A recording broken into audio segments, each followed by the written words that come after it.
That's like a That's day. right. Go. Get up there and go back down here. And So we call the meeting to order.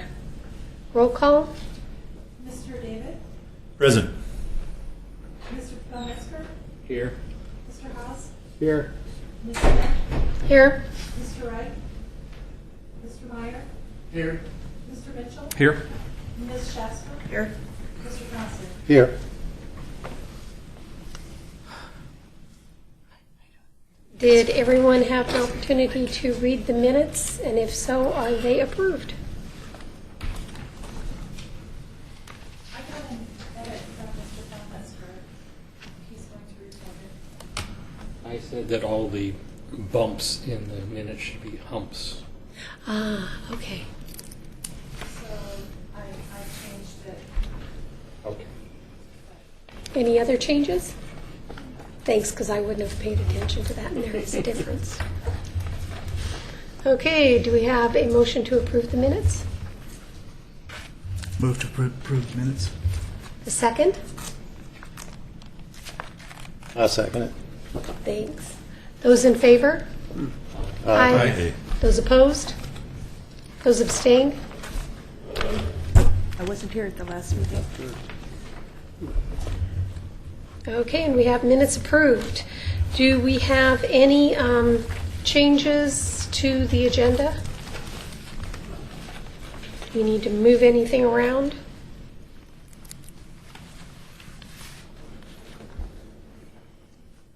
And who is in the audience? Can we introduce the guests? Our guests. Hello? Introduce themselves. Yeah. I'm Sean Dassler. Hi, Sean. Nancy Bush, Code Enforcement Manager for the city. Oh, Lori Kerway, planner for the city as well. okay. And sir? Ethan Hahn, and I'm with Settlers Point Homeowners Association. Okay. Thank you for coming. And I'll kind of throw this out here. Do we want to move item C up to the front for the convenience of our guests? That is the Frontier Parkway speed bump. I'm assuming that's what you gentlemen are interested in. Are there any objections to that?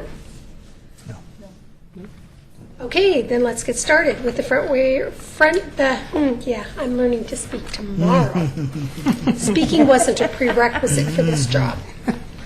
Okay, the Frontier Parkway speed bump. John? So we have two new speed bumps in town. That happened over the summer. This came to this committee. They were approved in June, and they were installed in July. Is that right? Yeah. So really, this was an update. The process of getting those installed went relatively smooth. Went very kind of quick. The rush was that we would also supposed to sort of seal that particular roadway. So there's some debate about whether or not to do it before or after the story seal, and we decided to do it after. Debate about how the striping should go down. Should it go down on top of the story seal, or should it go down first and then tape around the story seal? And so I would say it was a little complex. The other thing was we had a last minute event at the park, so there was kind of a scramble to get those speed bumps in place on that particular day. But we have new speed bumps, nicely striped, signage is good.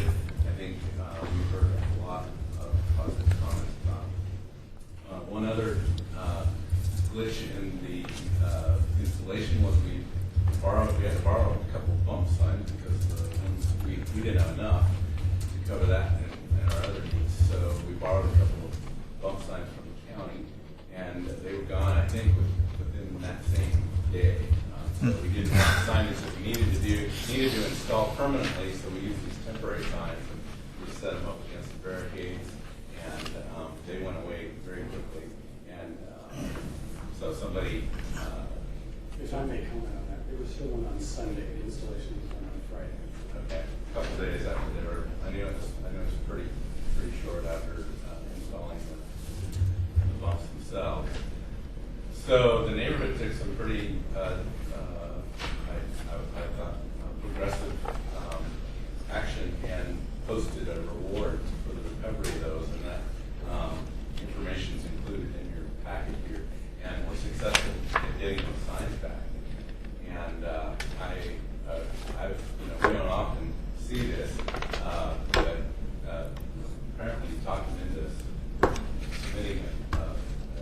submitted 2 apology letters, which were okay for documents, and they paid a fine, returned the signs, did apology, and moved the prosecution. Right. So we thought that was a good approach too. We tried some of that with some damages that we've had to, or vandalism kinds of things that we've had. And it's a good learning experience. My sense is They were teenagers, and one set of parents was very glad to have the options to not come. yeah. In our experience, when we've done that, the parents will let us have them work for free here and make them work really hard, those kind of things. So I think that's a good learning experience. Hopefully, they won't ever feel that. So that was all good, and again, that was our main report.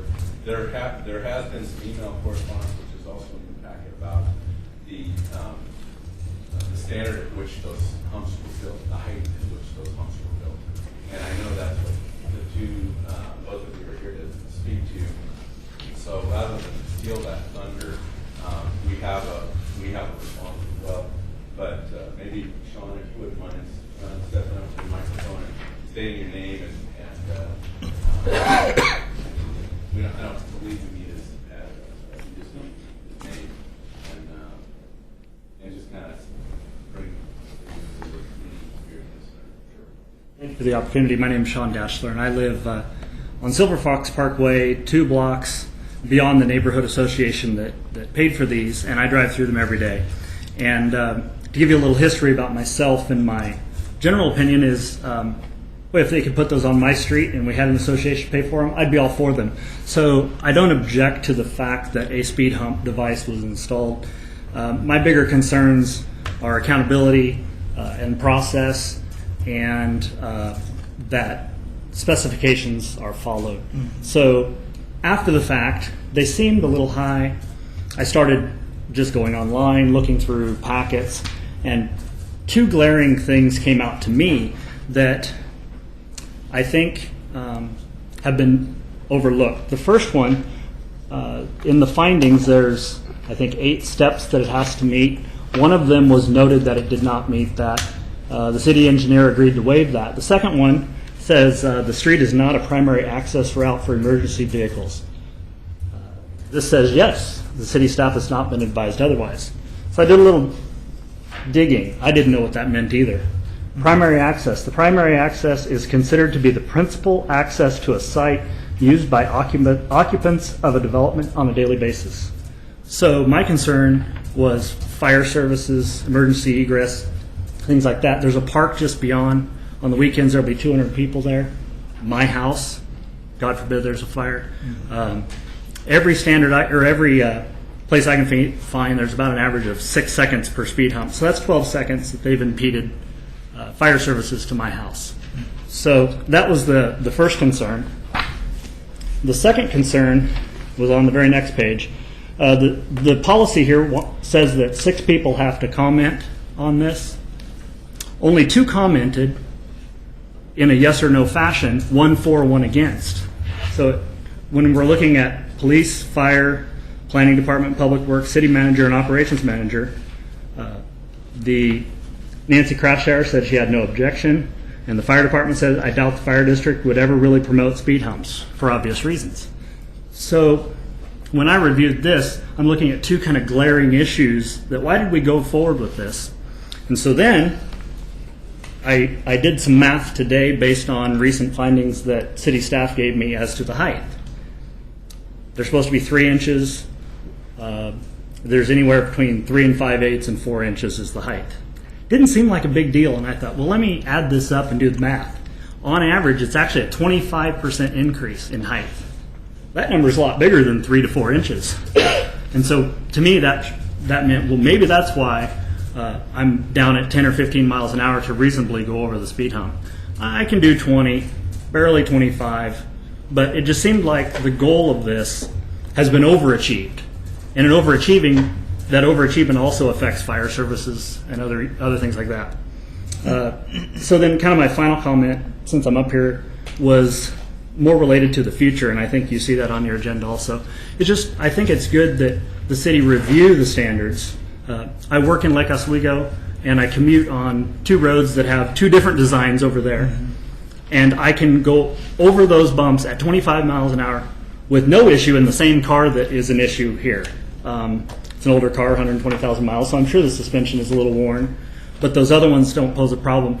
And there are various designs, and it seems to me that if they're meeting the goal is speed reduction. People were doing 40, 50, I agree. I've seen it before, but I think overachieving also poses other hazards, and so that was my concern that I wanted to kind of bring forward. Questions?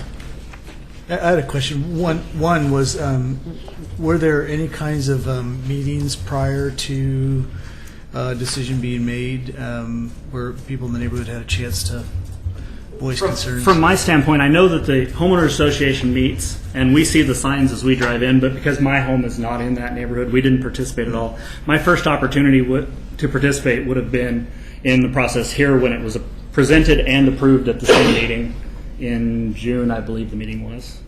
And I knew it was on the agenda then and chose, not to participate. I figured the process was important and you as a group would look at it. So kind of in hindsight, it seems like maybe we've missed a few steps, and I thought I'd bring it up before the next neighborhood runs into the same issue. Any other questions? Thank you for your input. To ease one of your concerns, there was one meeting where a representative from the neighborhood came, that this committee had looked at this issue many times via email communication, that sort of thing. So it wasn't just looked at once and approved in that same meeting. This was not a rubber stamped project, because we avoid speed humps whenever possible because they're controversial. And as much as one person will absolutely want them, another person absolutely hates them, which is why the criteria to get them, even paying for them, the group themselves, is pretty stiff. So, okay, John? So, yeah, that's a good assessment of, I hadn't heard the process questions, but I had heard the height questions. And we also went and looked at other jurisdictions. We haven't installed speed humps or had speed humps installed for many years.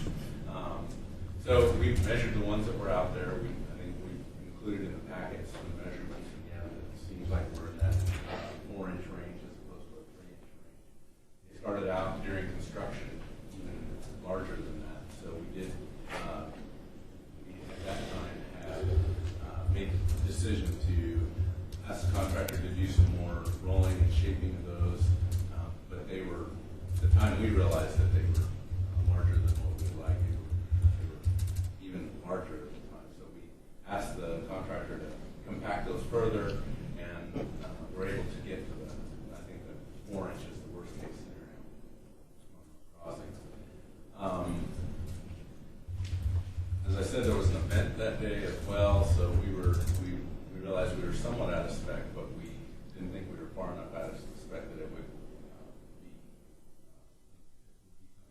rejected too late.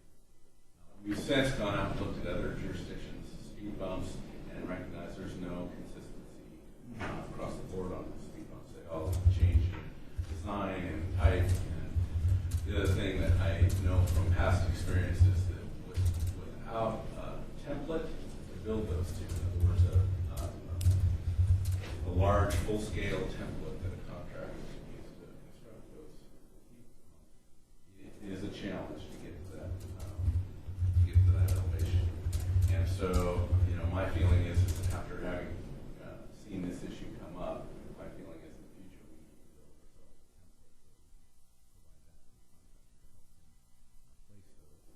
ourselves. Because once you install them, compact them, roll them, once you start trying to peel off that half an inch, it doesn't work. It's basically reconstructing it. In this case, when we learned that there was Sean's objection to that, we knew we had a relatively successful installation. They had been striped with thermoplastic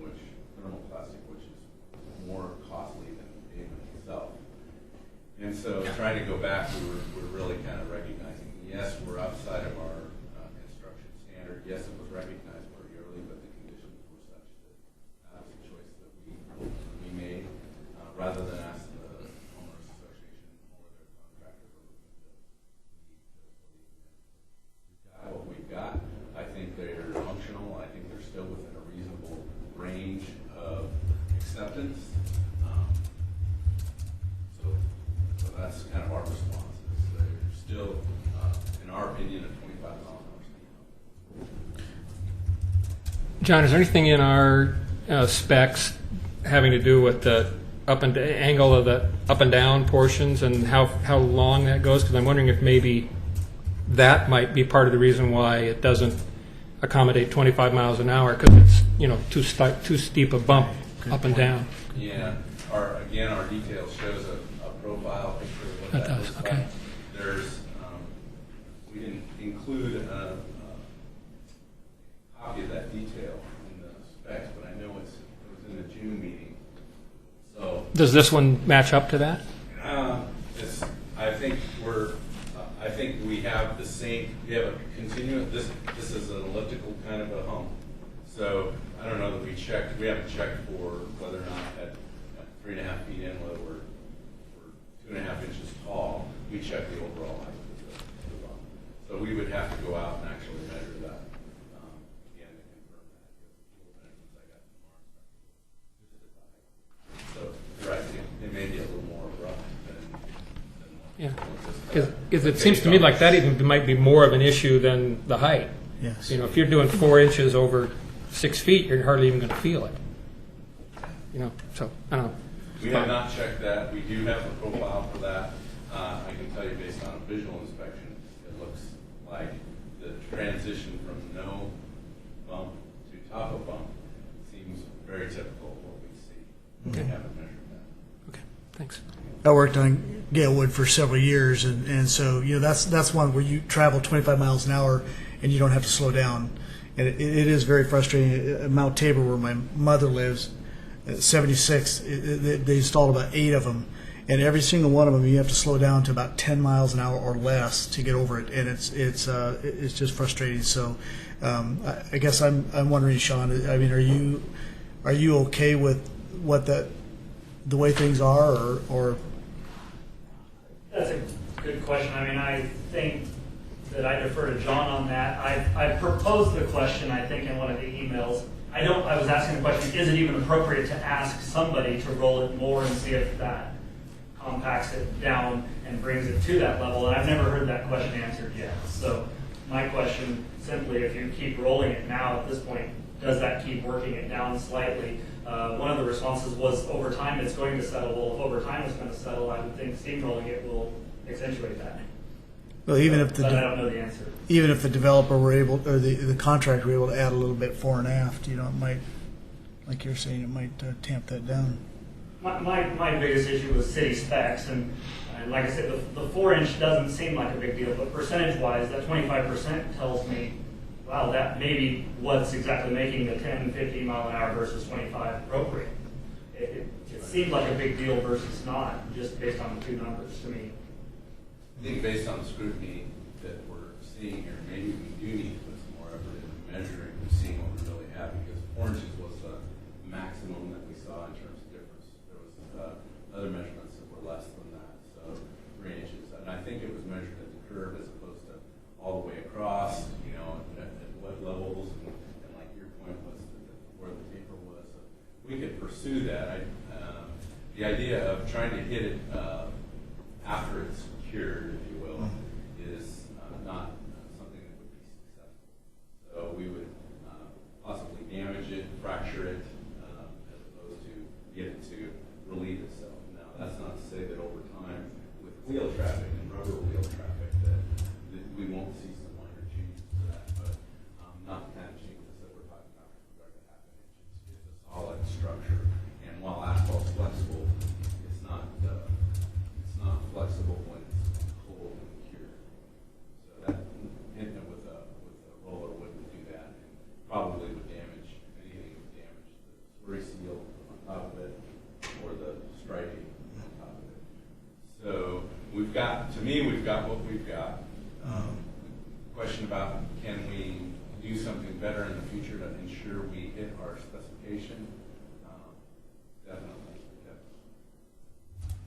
So I appreciate that. So other than kind of getting back to you with some more dimensional information on that, and trying to internally figure out what we can do to avoid that in the future, I'm not sure what we can do in this case. I don't. My sense is it's not adding cables to the existing home. I'll have to look at the striping, but I have a feeling that's going to be. You might be able to look at adding some slurry seal. That might, before and after, that might help. So there might be some things that we could try.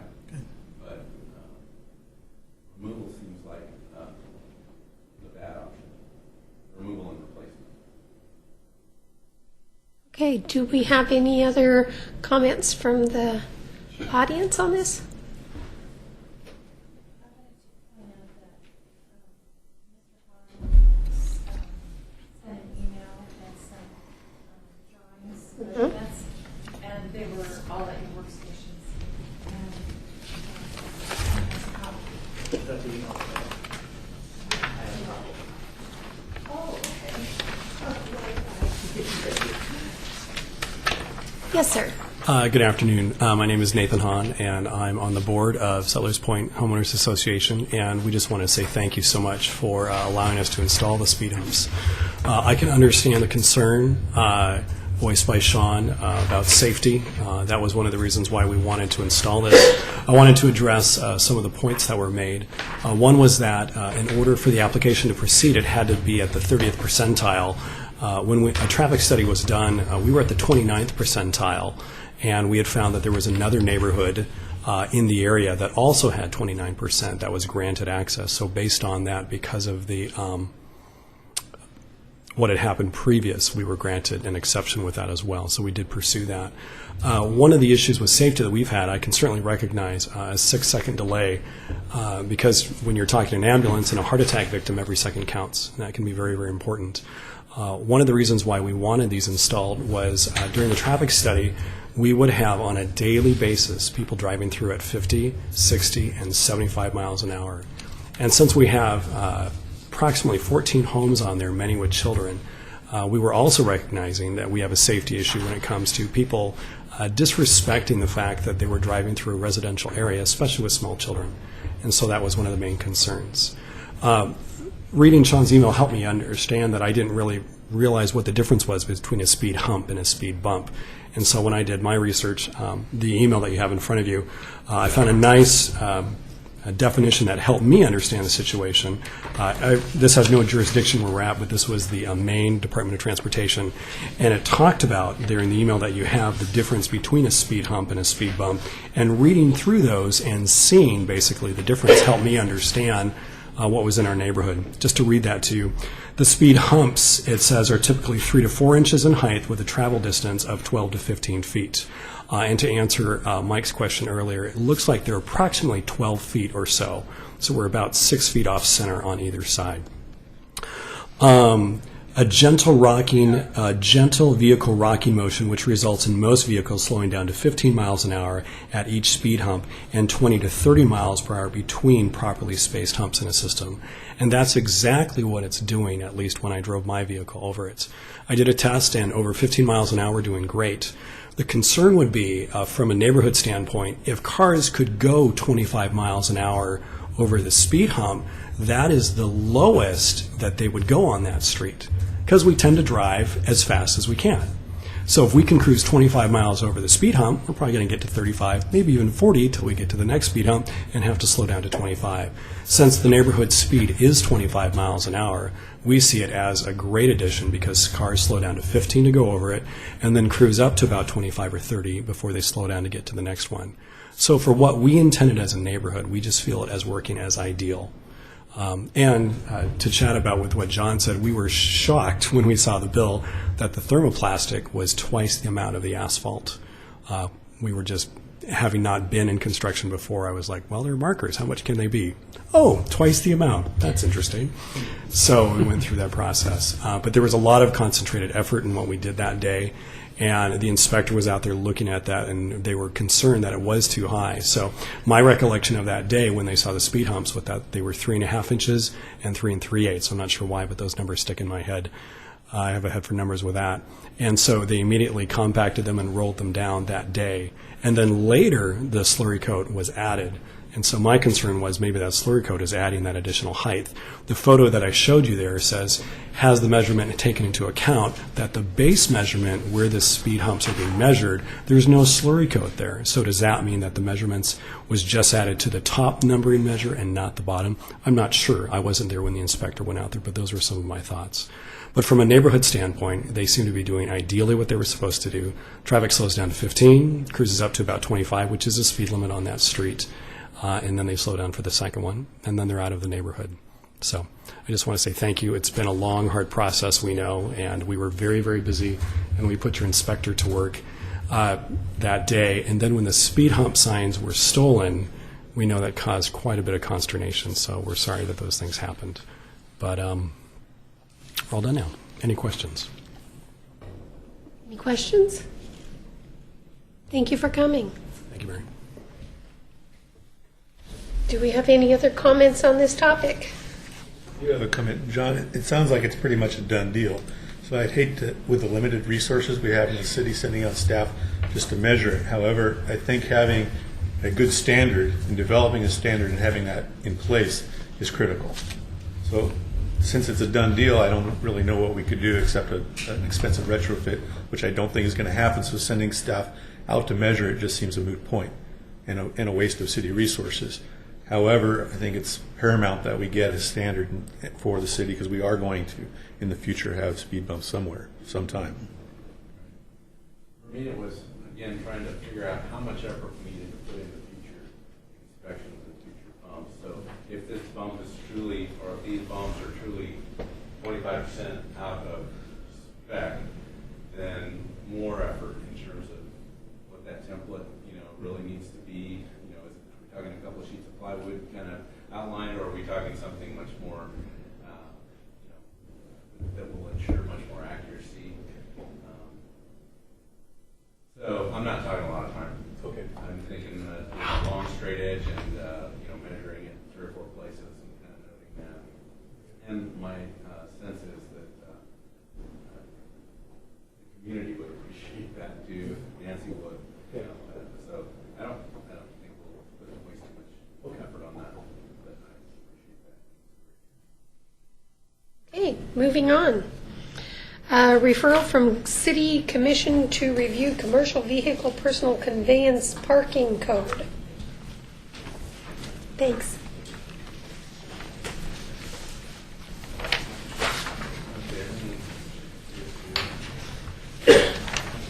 So on August 3rd, the City Commission had a resident testify before them on this issue. His name is John Surface. I talked to him on the phone. He's a long haul truck driver and said, look, I'm not even going to be here for I don't care. Well, here, and I've read his testimony, I watched the video as well, and I think I can do a pretty fair assessment, although that written information is pretty straightforward. He basically has a long haul truck without trailer that he wants to park in his driveway from time to time, and our code doesn't allow for that. Our code doesn't provide for commercial vehicles to be parked on your property. And I asked Nancy Bush to come because she's I think the author of the code to some degree, or at least brought it before the Planning Commission and the City Commission. She's most familiar with this issue of parking commercial vehicles on private property. This guy's point is his apparently new truck isn't, it's efficient, it doesn't have, it's very similar to a large RV. And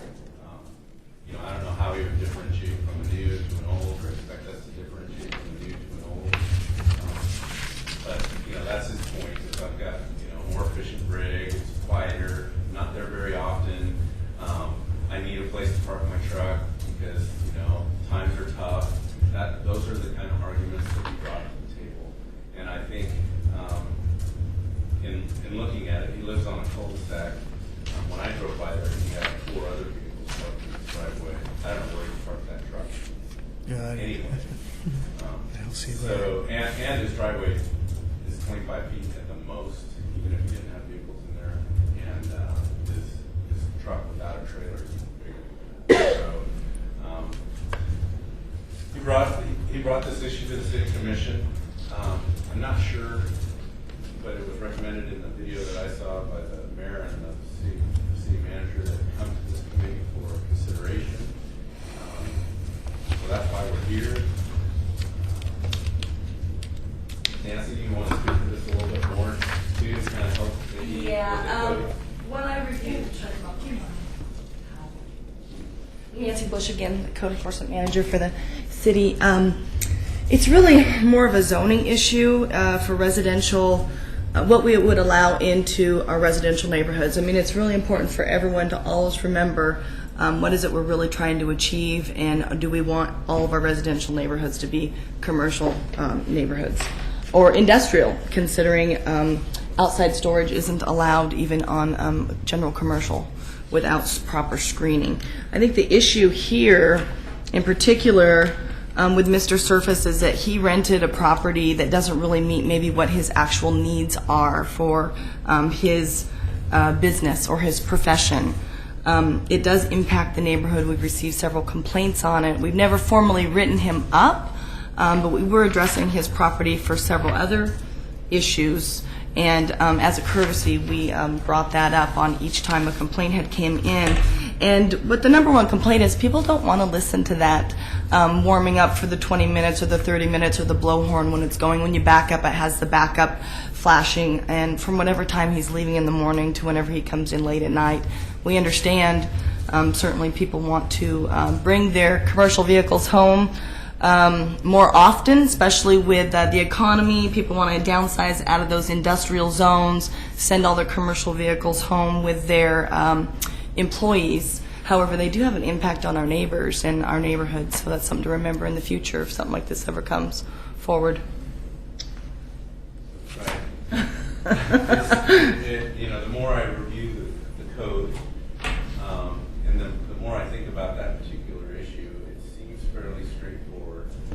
But also, needing to hear it, I think, I'm guessing this guy had shown up, he might have presented his side of it a little differently than I did, but it just seems like what I heard from him didn't warrant change. And I think at a point, and I haven't done a lot of research, maybe Nancy has, but what I believe our code is not unusual on this particular topic. So commercial vehicles in residential neighborhoods for other agencies is typically not allowed. Typically not allowed. I believe the city manager also commented that night that he had not been in any other city that did allow them. Our home occupation ordinance is pretty clear. It specifically states there's no outside storage of materials or commercial vehicles associated with the business. So just because there isn't a business license for the property, I'm thinking I probably wouldn't want to live next to a semi-truck. And this is really, I see it as an issue for the planning commission, should they want to visit that and have some public comment and change that ordinance. But by the amount of complaints we get citywide on commercial vehicles in residential neighborhoods, I'm going to imagine there'd be a lot of public input. So, Just to clarify, that was one of my questions. There were specific complaints? There were about specific in that complaints. neighborhood? Okay. yes, and one came in the day after his testimony at the commission as well. We've never written him up for it. We just told him, like anybody else, like the tow truck drivers and everyone else, you can. That's why SureGuard is so successful. They're zoned for storage. So, Do we have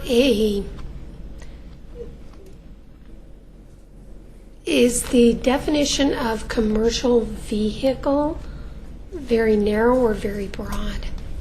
It's in here. I don't think I brought it with me. I think It's in our packet. is it in the packet, which I didn't bring with me. And the reason that I ask that is because I live on a minor arterial, so I know I have my own challenges and opportunities. But I know that within the neighborhoods, my own and the neighborhoods around me, there are a lot of company trucks, company vehicles that employees take back and forth to work, come home at night with, go to work in the morning. And so is it the size and the sound, the noise factor from this one? Is it that a van that has got a company logo on it is okay, but this type of truck is not? Where do we draw the line at? I think where we draw the line for me is reactive versus proactive. Really, we get the complaints on these larger commercial vehicles. However, the van, the Otis elevator van and Holcomb, we get a ton of complaints on too. That's not what people wanted to look out their dining room window at, was something with a bunch of ladders and stuff on, and they see it as a commercial vehicle. So they didn't want it out there. We do enforce that particular one by the amount of complaints we get on it. I think that this code specifically talks about weight, and then it talks about kind of your average vehicles, if they're being used for the commercial purpose, is a commercial vehicle. So if it's whether or not I agree with it, it doesn't really matter. I guess it comes down to probably the Planning Commission looking at some of those definitions. But it also references like a station wagon or other vehicle with the business name of the user permanently exhibited on one or both of its sides when used for transporting merchandise. That can kind of come down to that minivan, the Otis elevator van as well, and that's how that one is being enforced, or it talks about the vehicle weight of 8,000 pounds or greater. One of the sections seems to indicate it states that the city manager has the latitude to give permission of some variance. Has the city manager done that, or have previous given variance in the city? No, and the city manager did make comment on this that night. Did you watch that? Mm-hmm. He didn't seem like he was really in favor of having something like that. Sounds like maybe it was an issue in a city where he had lived before. But primarily when you have some bedroom communities as well. I mean, in Oregon City, a lot of our residential areas they're pretty quiet and charming, and it's not something that people really want to have. Congesting their streets as well, because if you park the commercial vehicle on your own property, then your four vehicles in your driveway tend to move out onto the street. And when you have a narrow street, or maybe some of our developments have minimum improvements, under 28-foot streets, which is going to lead to no parking on one side, there's not enough parking for everyone. So I think that's probably another thing as well. If you have to move all your vehicles out to accommodate your commercial vehicle, you're probably impacting your neighbors in another way. When I drove by too, John, and I, there is no room. If he was going to park the truck in front of his house, he would have to park in front of a neighbor's house, because there's nowhere, unless it's right in front of his driveway, there's nowhere to park that. Yeah. And then if he turns around, is there child safety? Child could run underneath that truck. Well, Very that's easy. He can't see those blind spots. That's another reason why it would have to be on his property, because commercial vehicle storage isn't allowed in the public right-of-way, either as recreational vehicle storage, and simply because there's side obstructions. And they're inviting. I mean, I remember being a kid and being kind of entertained by what was in the trailer or those types of things on the street, and so they can be somewhat of a hazard. John, it sounds from your description that if he parked it on his property, he'd also be blocking the sidewalk. I believe so, yeah. Yeah, because he's got 25, even if he, pulled his truck up to his garage, he's got about 25 feet, and his truck without a trailer sounds bigger than that. Is Noreen Court, they don't have a sidewalk. They don't. Is that correct? No. It's curb. Yeah, that's true. It's pavement to curb, and so, and it's a cul-de-sac, and it's a narrow And they street. have a And number of small children. yeah, he has 5 small children himself, so, yeah. We've been out there a few times. I mean, they're nice people. It just isn't really the right fit. But on that driveway cut, is that from the pavement on that incline, is that city property? Or is that his property? From the edge of pavement is probably... Yeah, that would be public right-of-way Yeah, at the edge of public pavement right-of-ways. and some distance back. I didn't measure So that. then he would still be on public. Yeah, Keep in I mind- measured yeah. from his garage to the property line, not to the edge of the curb, and that was just over 25 feet. I'd like to propose that we've heard the issue and that we agree with city current policy on the subject. Anybody in disagreement with that? There you go. Thank you.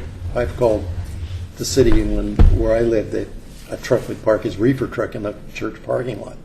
And that reefer would be running all night. And hey, that can't be done. And then I call and 10 minutes later, it was off and gone. We get those complaints as well, especially in like McLaughlin area where there are a lot of maybe parking lots that aren't being utilized during the day, and it's a place to leave their truck throughout the night. So it does have an impact on the community. It's important to remember that. Thank you. Thank you for coming. Yeah, thank you. And did you have a particular agenda item that we could move up so you're not having to sit here all night? The next one, TSP. Okay. What timing? The TSP update. Yeah, I appreciate all the co-producers and co-presenters here because it definitely makes the meeting more entertaining and we probably get better answers that way. But Laura Butler is a project manager on the TSP. She's working closely with Nancy Krushauer to kind of help us get through the TSP review and project management. And I think a big part of her job is going to be getting the word out, right? Oh. With regard to that TSP process. And so I was, when recognizing that we needed to give you an update on the TSP, I was thinking of schedule and, you know, we in-house have looked at some memorandums that are going to be included as chapters in the TSP. And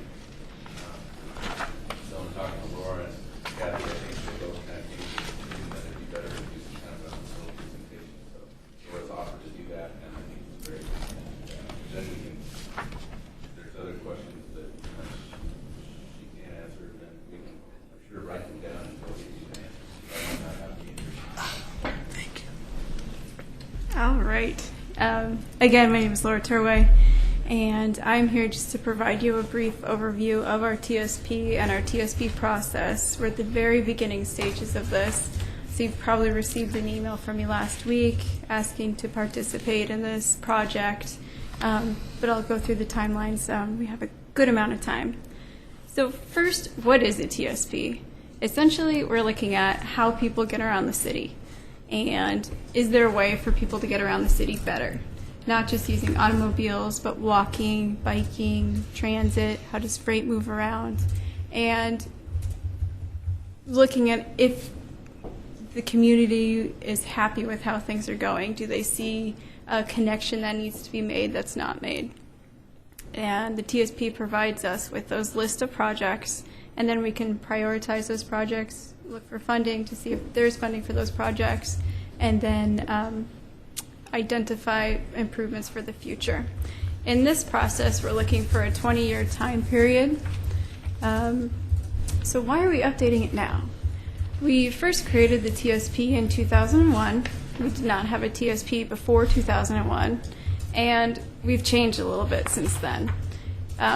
Our population projection alone back in 2001 had us, I think, at 60,000 by now, and we're only at 30. So some of our assumptions have changed. We've also adopted new plans. We updated our comprehensive plan in 2004. We've had a slurry of development code changes. We've also have the state transportation planning rule, all these regional transportation functional plans that we have to abide by as well. So we want to update our plan to make sure it complies with those. So in this specific project, there's a few things we want to do. We want to look at how can we get a more balanced and better multimodal transportation system.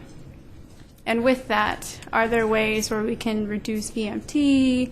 Can we get people out of their cars and walking more? Some alternative modes. And then, as I stated before, comply with other documents as well. So who's on? When you mention balance, what are you balancing there? Well, so that we don't, all our public improvements that we do, if we're looking at that 20-year time period, aren't aimed towards bikes. So there's also automobile, and then also on a geographic scale that we're not doing. We don't serve one section of the community better than any other, so that it's even-handed. Our project team working on this is quite large, and we're hoping to make it a little bit larger. The funding for this came from ODOT through a TGM grant, and then the city also put in a sum of money as well. So ODOT is administering this project. Then obviously the city is on the project, and we have a consultant, DKS and Associates, that's also working on the technical data. And you can see their list of consultants as well. We will have a couple teams that we're forming. I sent out invitations to form these teams last week, so we don't have the members completely in stone yet. We're still working on getting more membership. The first is a technical advisory team. Some examples of people on the technical team include other cities like Gladstone, Westland, ODOT, Metro, TriMet, OC Garbage, Bicycle Transportation Alliance, Willamette Pedestrian Coalition, Police Department, Oregon Trucking Associations. It's really more of a committee looking at technically how things would work best. The second committee that we have is the Stakeholder Committee. Examples of people on the Stakeholder Committee include the county, some property developers, high school students, people from our senior center, Planning Commission, Historic Review Board, PRAC, the Hamlet of Beaver Creek, people from CPOs nearby. In all, for each of these groups, the membership for either of them is going to be about 40 or so for invitations. So we're looking to have these groups as big as we can so we can increase the public involvement as much as we can. Since this is a plan where we're looking at our city streets and how we can improve them, the best way to figure that out is to ask the people that live here and use them on a daily basis. So you'll notice the public is listed on the project team as well. Have you considered adding a neighborhood association member to the second group? We have this, 2 of the seats are for the CIC. And then we also have 5 open positions on the stakeholder team. So then if anyone else from the general public wants to join, they can. And if we need to up that to 6 or something, we can do that too. Lori, you have mentioned in the past, which group would this Transportation Advisory Committee fit into? They would be in the technical group. Since you're used to seeing more technical data, you would be more of the local voice on the technical group.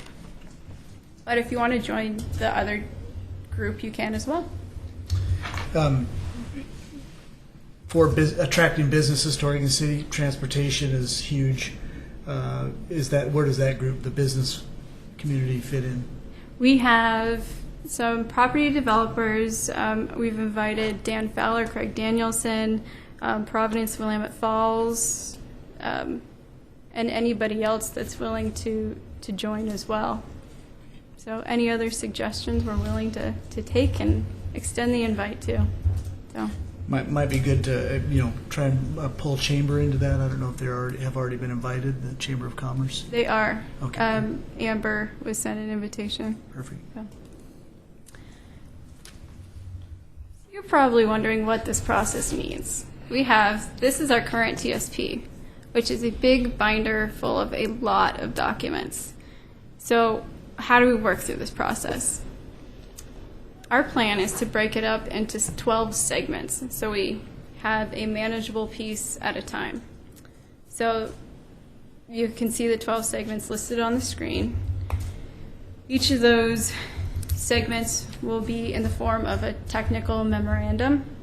So at the beginning, we'll start to look at what is our framework, what are our existing plans and policies, and then we'll move through our existing conditions, and then we'll come up with where are our problems or deficiencies, solutions, funding, and then so forth through the process.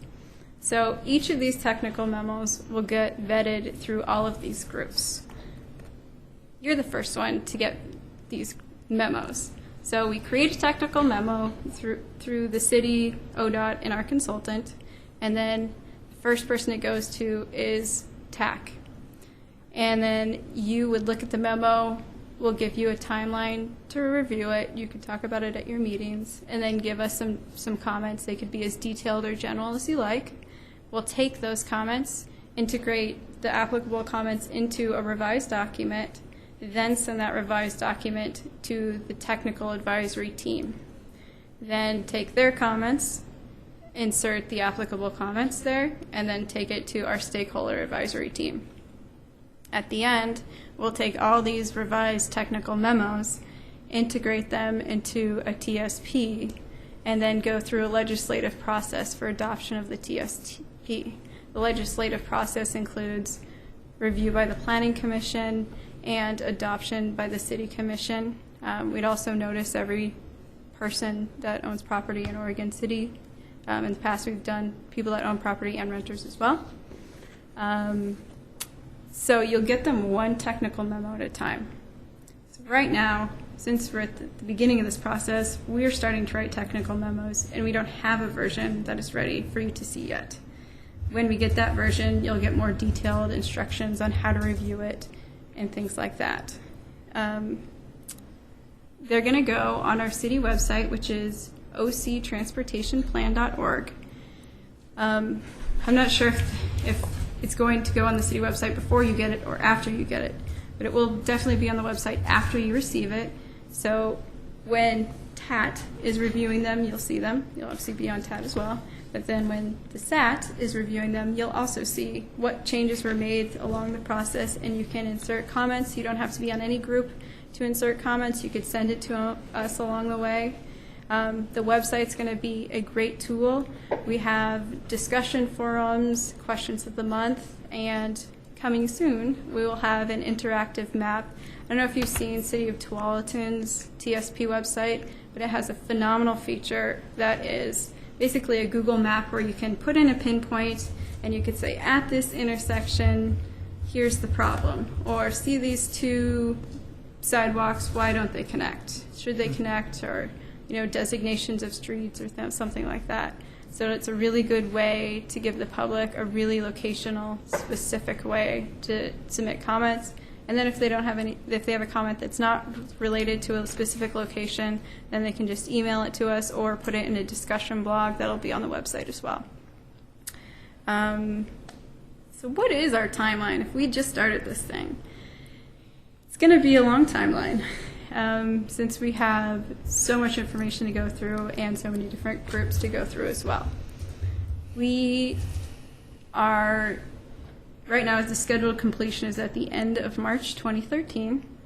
That includes a schedule of 4 technical advisory team meetings and then stakeholder advisory team meetings between February and September of next year.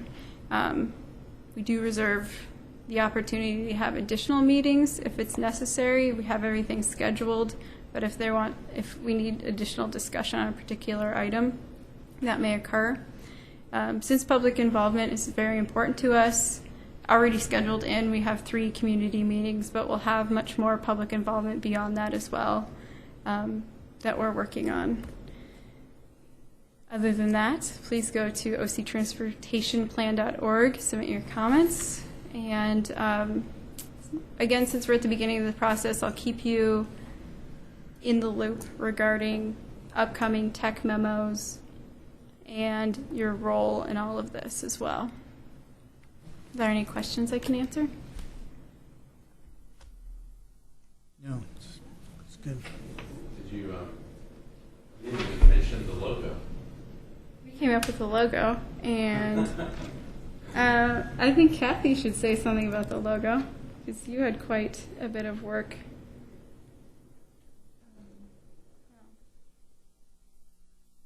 Well, Nancy had very, we worked for Nancy Crusher, the Public Works Director, City Engineer, and she had very specific ideas about what she wanted the TSP logo to look like.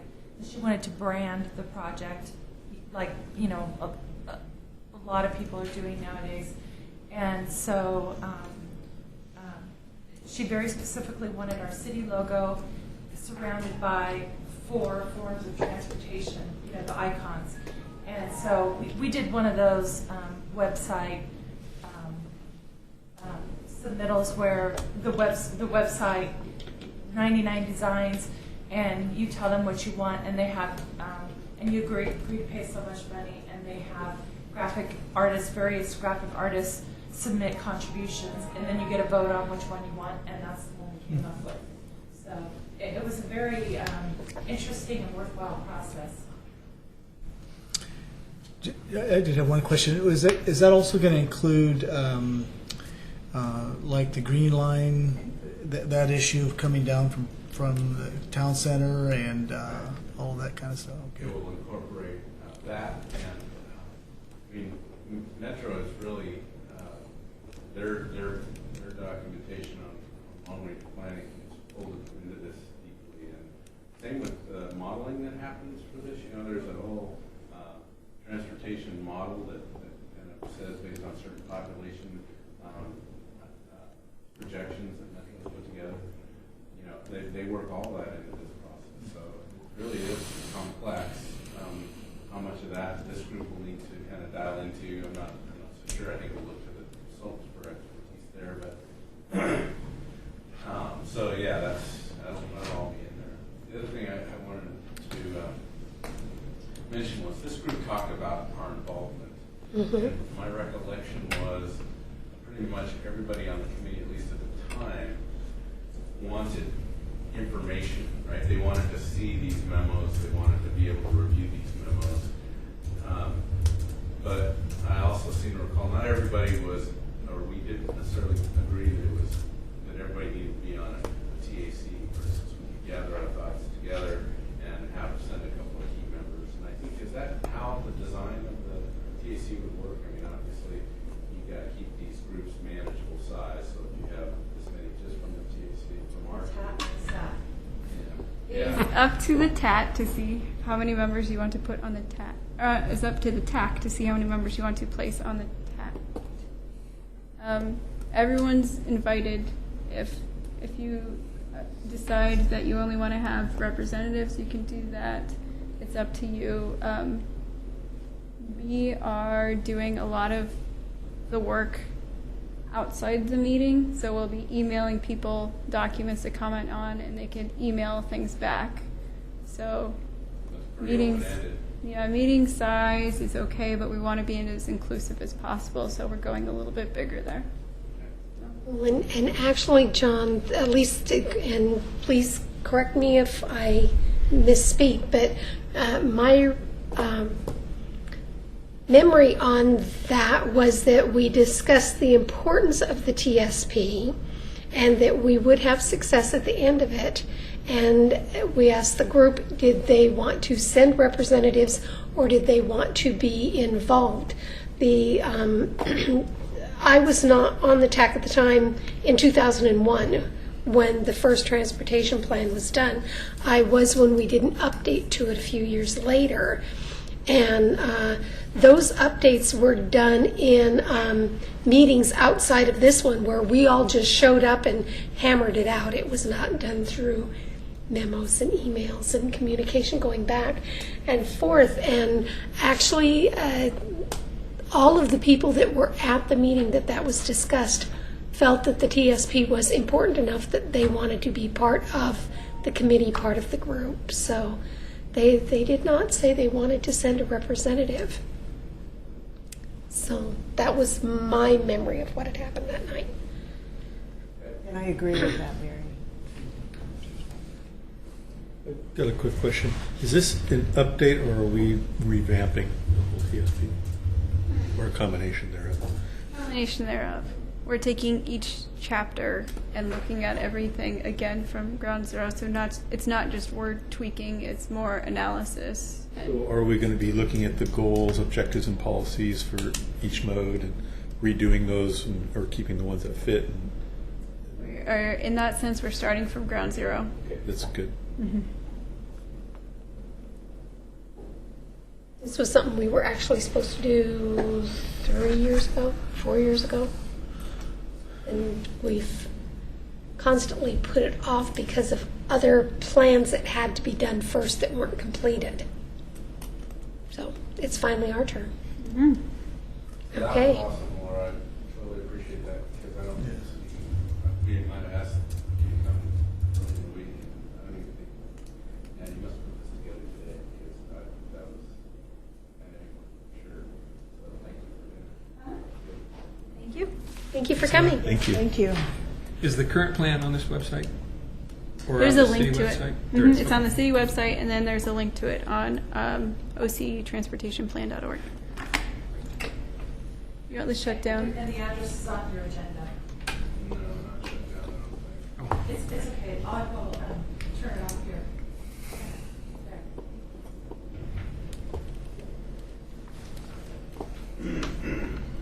Okay, moving on. TSP road striping. Or P's road striping. My goodness. It's getting to be a late night. And we've only been here an hour. Yeah, this one, really, I just asked Kathy to include because we presented this at, in a meeting, we have a plan to do, implement, and we're planning to do it. Discussion about stop sign in Pease Road. Just, I mean, the bottom line is we've striped this, and it's got three-way stop ahead Pease Road and McCord now, so I don't know. Ron, I know you drive through quite a bit. So, Much better. Yeah. so that's changed. Yep. We basically put a double yellow stripe down the center with some walk lines in some areas. Pease Road is narrow in several areas. We received one complaint from a property owner who was concerned about the fact that we put a double yellow stripe. That they walked along that stretch of road for like really. I hope we don't need to computer anymore. Anyway, his concern was just pedestrians and the fact that we put a double yellow on there as opposed to a double skip. And so he made some good points. Him and I actually walked it one day during the peak hour, kind of 4 o'clock. I think his initial reaction to that was people that were not used to it were frustrated with the fact that he was out and walking out and traveling now because there's not great shoulders there. The sidewalk connectivity is not great. And people were reluctant to want to cross that double yellow. I know we brought it to this committee. I don't know that we spoke directly to the type of centerline treatment, but we did talk about it with Nancy. We talked about it with the county traffic engineer, the technicians. We had a fair amount of debate about whether or not it should be a single skip or a double yellow. I mean, to be honest with you, we're thinking more about budgetary concerns with regard to some of these double yellows. We're questioning that, and I think you'll hear more about that in the future. So whether or not we really need double yellows in all the places that we have them now. But in this particular case, we felt like we did. Each road has enough difference from one end to the other with regard to pavement width and alignments that we felt like we needed to provide the driver some guidance during dark or foggy conditions. So anyway, this gentleman who made a lot of good points seemed to come around to the idea that it was discussed, it was contemplated, and it wasn't just kind of something that we elected to do without. So I just wanted to present that to you, and I don't know if you've been on it or not, or if you have anything to talk about that. Any other comments? Okay, 5-year pavement plan maintenance. This is just another update. I don't want to go into a lot of detail other than we've been working pretty hard with Murray Smith and Associates, consultants who are trying to help us put together a 5-year paving plan. And this matrix here just kind of provides some of the criteria that we're considering and trying to whittle down a long list of street improvements that we can't afford. We're not talking like expansion projects, we're talking paving projects. So this is again just looking at the existing edge of pavement to edge of pavement project list, trying to coordinate that with underground utility work, trying to do our due diligence with things like, does it have buses on it, doesn't it have buses on it? Are we spreading the work around? Are there other considerations that maybe we should be thinking about to either push that project, keep it on the list or remove it from the list? Because we have about a $30 million liability over the 7 years we looked at, and we've got maybe about $8 million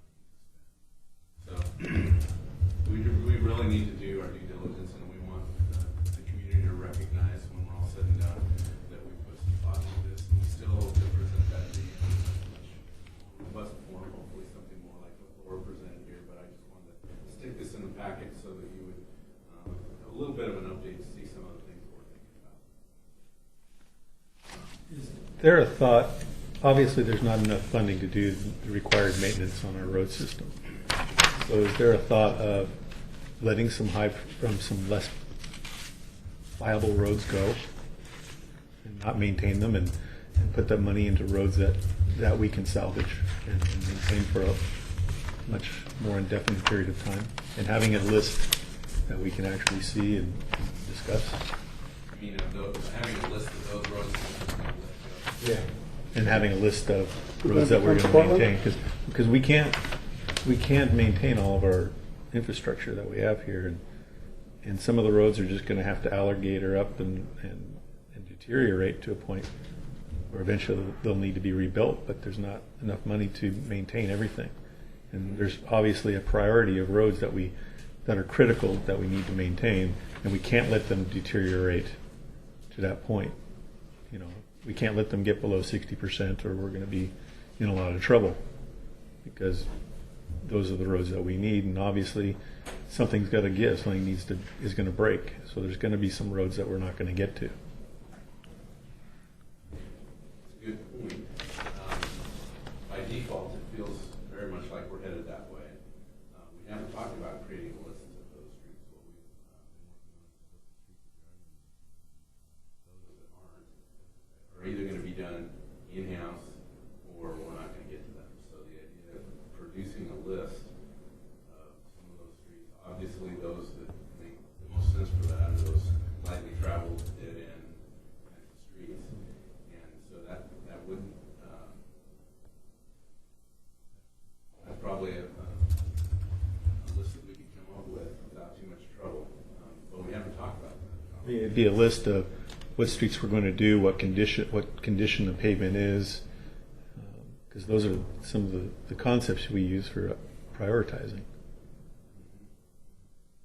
You know, once a street reaches a certain level, then obviously throwing money on maintenance is not going to make any sense.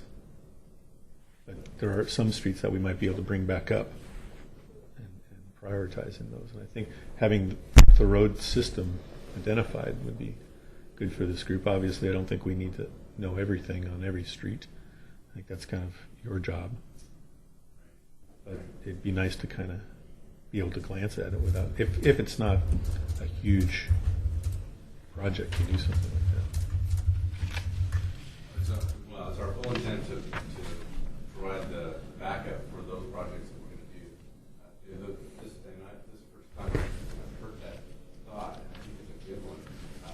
The public perception of that, given the utility fee, I don't know exactly how that would play out, but it's something we should talk about. And maybe I'm thinking more of this from a public perception of why you're picking some streets over other streets, and people might just go, why aren't you doing my street? And if we have a list of criteria on how we identify those streets to maintain, I think that'd be helpful for the city to justify its decisions. Yeah, and that's kind of what this criteria is here. We're trying to get that list of 30 million to 8 million, something like that, depending on the time frame. We're actually doing a 5-year, and the 38 is more of a 7-year discussion. But these criteria are exactly the criteria that we've used. We've developed a point system. We've started with our Street Saver data. So that's the Street Saver data is the data that we use annually to evaluate the streets. Not annually, we do that every 3 years. So we start with that information. That was where we got our first list. That's the list that gave us the big number.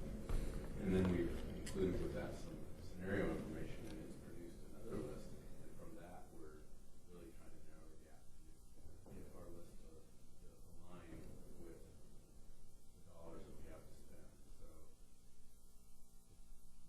So I think that's what you're talking about, criteria to how we get to that final list. And then the other piece from what I heard was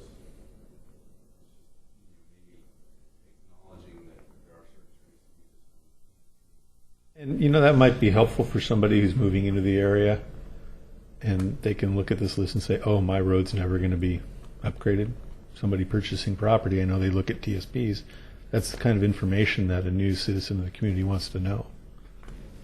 So they can look at something quickly and go, oh, we're not going to get an upgrade in here for a while, because when I was with Gresham, I get calls all the time about, oh, what's going to happen to my roadway? I think that kind of information is helpful, and if we can put that into a matrix that someone could look at and read fairly easily, I think it's really helpful information.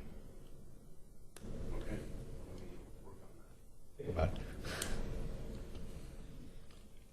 What was the criteria for Central Point right now?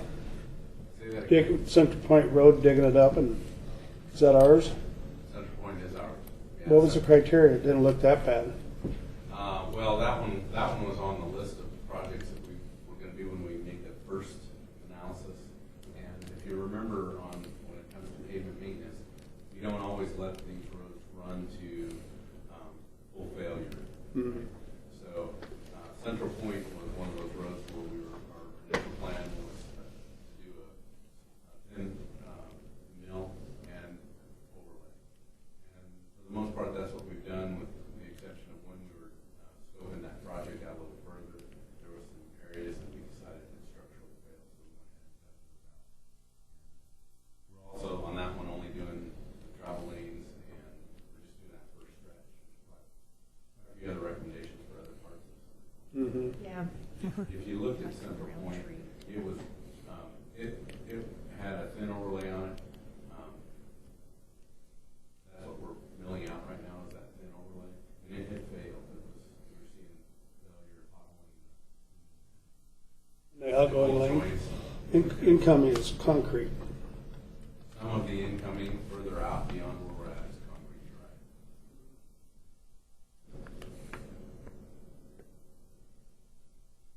Okay, ready to move on. Left turn permissive signal upgrades.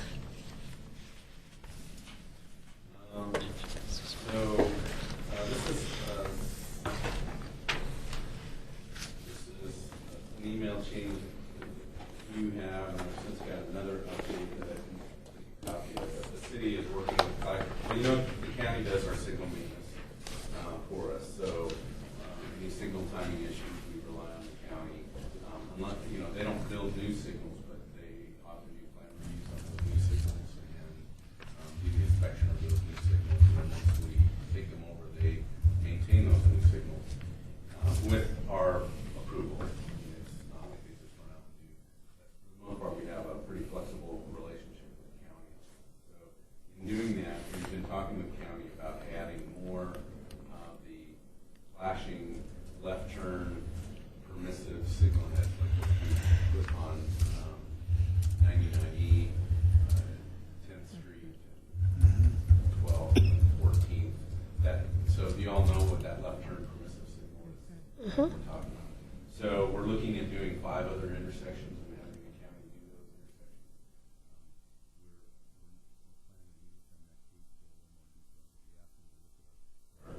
The signals around town and help us prioritize which ones make most sense. We have our own thoughts on that as well. So the 5 intersections that we're looking at right now are Malala Avenue at Claremont Lane, Malala Avenue at Gaffney Lane, Malala Avenue at Holmes Lane and Hilda Street,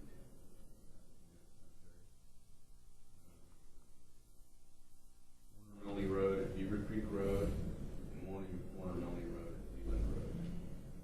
Those are the 5.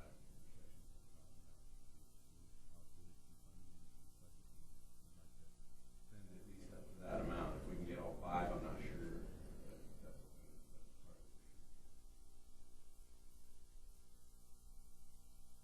Well, like about $30,000, right? About $6,000 a pop.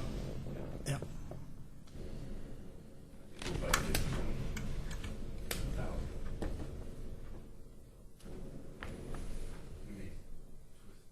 Twister.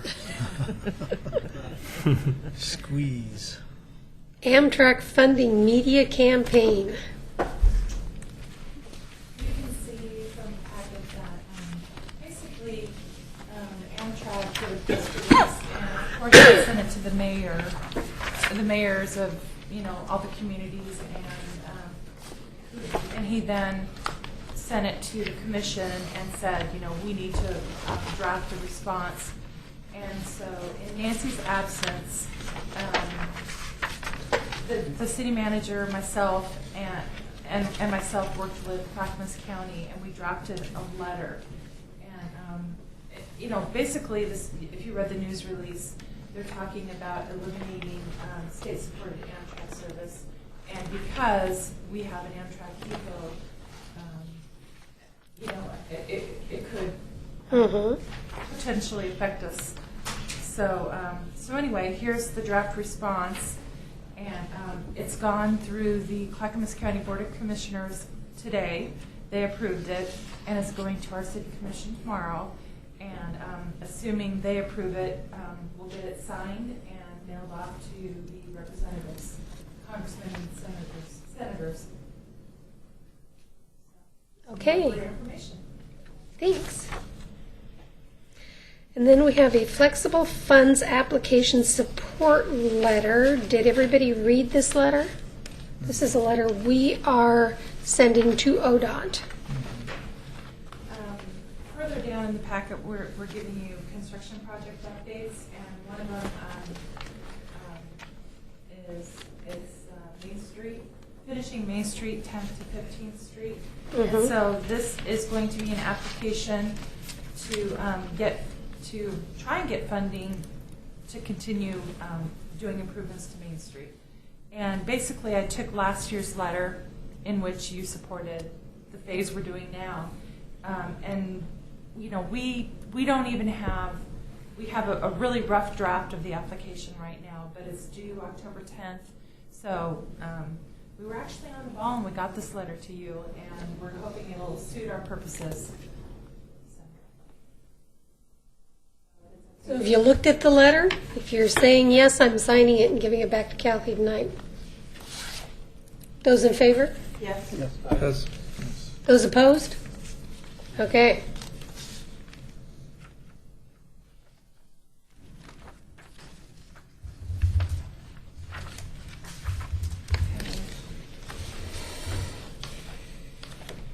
Letter signed. Okay, TAC membership expiring terms. There are 3 of them, and Nancy's already sending out emails.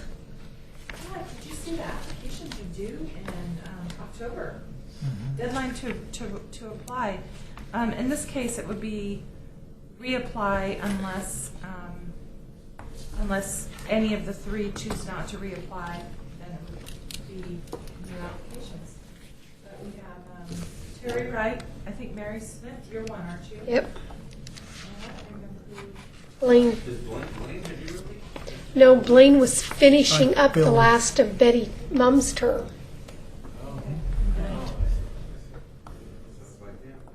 You've been to that meeting. So anyway, if you want to stay on, please reapply before October 14th. Yeah, it does feel like we've got some momentum going, so Yeah. I hope that you will continue to want to party with us. Okay, and as long as we're talking about the TAC and membership and expiring terms, I'd like to remind you guys that you need to nominate a new chair and vice chair next month so that you can vote on them in November. And I am not an option. So thanks for the party. I thought you were always an option. No, the bylaws say that you can only serve 2 consecutive terms, Okay. and then you get a break. One week. That's right. And those words.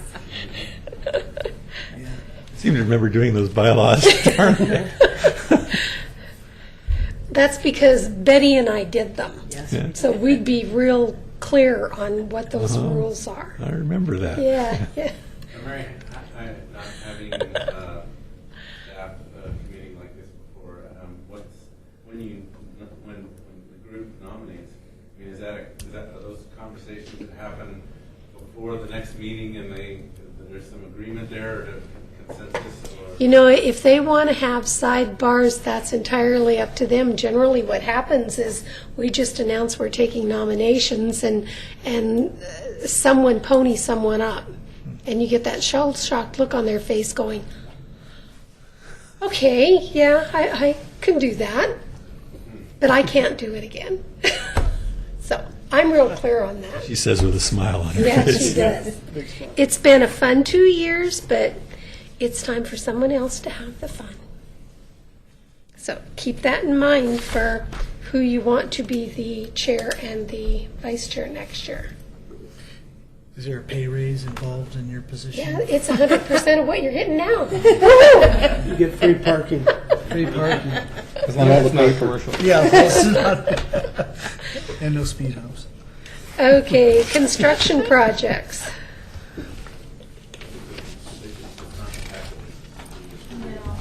Yeah. In your,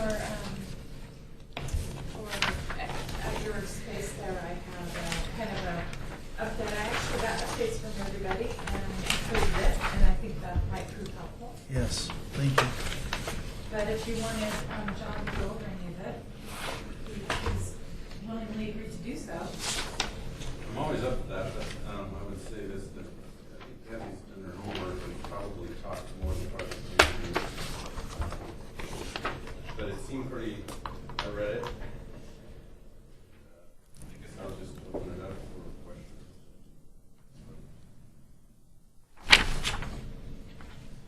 When is Singer Hill going to be finished? Is there a completion date? It was a 6-week It's a closure. 6-week closure, and it's Okay. going to take all 6 weeks. Okay. What are they doing? Water and everything? I mean, underground stuff besides just, Yeah, they're doing all the utilities at that intersection. So that if you didn't know this, it's going to be a raised concrete intersection at that location. And there's some sidewalk and planter improvements along 10th Street. They don't go venture too far from the intersection, but they needed to do some water quality enhancements, so they're going to build some of those garden swales right here in front of the used furniture shop. But then for the most part, it doesn't go very far up towards. But anyway, because of that concrete raised intersection, replacing the water, the sewer, the storm.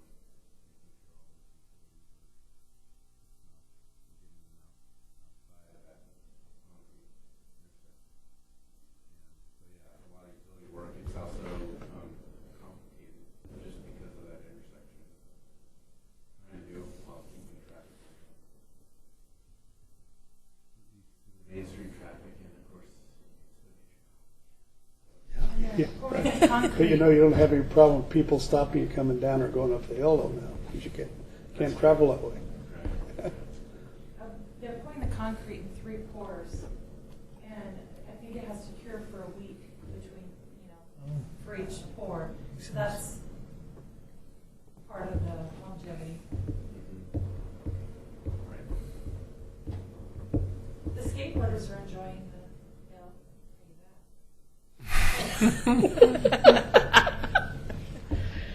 Sprinkle some dark dust. I got a question. This is not in the well, it's kind of construction, but the lighting down there. I wrote an email to Purdy, and he wrote an email out to everybody. And the lighting, I've gone through the town one week, was Friday and Saturday night, both at 8:30. Just happened to be giving my dog a ride, the wife and I, and going down there. And the lights, the new lights, the what do you call it, the ornate antique type lighting, on, let's see, I get this right, 9th Street, which is by U.S. Bank and the jury room of the old First Interstate Bank. There's a light on each corner. The next light that was on was at the bridge. You couldn't see people, and this is about 8:30, about the time the real heavy traffic for dinner's getting over with down there, or whatever you might want to call it, the wine people and the beer people and whoever other people you want. And you can't see these people on the line, on the sidewalk. I mean, you can see them, but all you have to do is be not going 20 miles an hour or something in a big hurry. But they don't have all the lights. And I wrote him, and he says, yes, we know about it. We're going to put more lights up. Well, it's not a question of putting more lights up. It's a question of turning them on. Because the whole left side of the street one night, couple nights, was not even on. None of them. And I don't understand. Are we trying to save money, or the lighting is actually defective, or I don't know. I haven't heard that. So, first of all. Down below, down around the corner by Fifth Street, I guess, 6th and 5th, in that area, they're all on. You should call me. I'm sorry. I hadn't heard that, so I'll look into it. The only thing that I can think of is those lights are fed by way of 8th Street behind Bush Furniture. And I know that corner there has been torn up, but I hadn't. It's been going before that. Oh, This is, before that. yeah, this is way before that. That's only been going on, 3 weeks? It's been off and on for a couple, 2 or 3 months, 4 months maybe for quite a while. Off and on, so sometimes they're on, sometimes they're off. Well, before there, sometimes were on, and some, it seemed like certain ones were never all on. I don't know how they turn them on, to get certain ones on and certain ones off. You think you'd Yeah, turn them all on they're once. all And I can see your point They're there. all on separate circuits, but Right. I guess all I can say is I'll check into it first thing and find out what's going on, because I hadn't heard that. Because it's really dark, and you're going through that area, like I'm saying, that people might not pay, and it's down on the Bush side too, where you got all those people coming out of the, And you sure it's not that it's dark because of the tree cover and? no, no lights on. No lights on. And there is one over, there is some business lights over the old Safeway store, if you guys know what I'm talking about there. This is the first one. This is the very first one. But it's down by, across from Liberty Mall. And I wasn't here when the first Safeway store was here. I've seen pictures. But anyway, there's some, where Thomas and Hahn Insurance used to be years ago. But there's some lights there that's kind of lighting up the area, but it's not city lights. It's private lights. Okay. I'll take a look at that. I think it's a safety issue. I'll have Kathy. I'll get an update. Okay. Okay, any other questions, concerns, emotional outbursts? I did have one. Okay. Just a curiosity, the jug handle. What? How much of that project was done in anticipation of the Rivers project? Oh. Well, I mean, I think the project was spurred on and raised as a priority because of the Rivers project.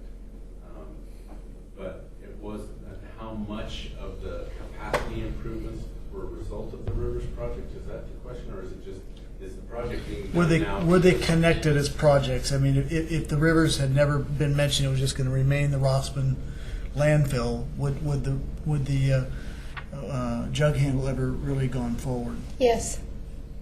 Maybe not as quickly as it did, but yes. Okay. Nancy had that visioning out there years ago, Yeah. before that other project was ever a whisper Yeah. in anybody's thoughts. Yeah, I'm just curious. Yes. Yeah, I think that's. It might have contributed to our receiving so much grant funding. Oh, definitely. Okay, Yeah. I interesting. mean, yeah. But the project was always intended to be done. Okay. Good. Anything else? Then we are adjourned. We'll see you next month. Thanks for coming.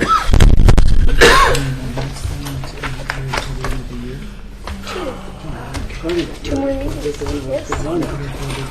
Nothing.